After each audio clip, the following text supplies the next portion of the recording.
If you have upgraded your iPhone to iOS 26 and your app library keeps appearing, try this. First, go to your Settings app. Settings, heading. Swipe to your right until you hear Accessibility. Accessibility, button. Single finger double tap on that. Personalize iPhone. Single finger swipe to the right until you hear Keyboards and Typing. Keyboards and typing, button. Single finger double tap. Hover typing. Look for Full Keyboard Access. Full keyboard access, on, button. Single finger double tap on that.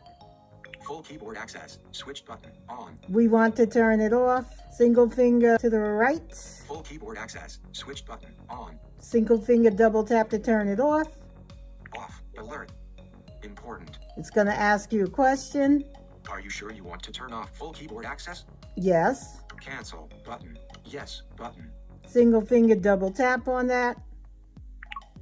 Appearance, heading. Go back, top left corner. Keyboards and typing, back button. That's all you do. This tip has been offered by Anita of Sightless Living. For more great tips and tricks for iPhone, visit the Sightless Living channel on YouTube.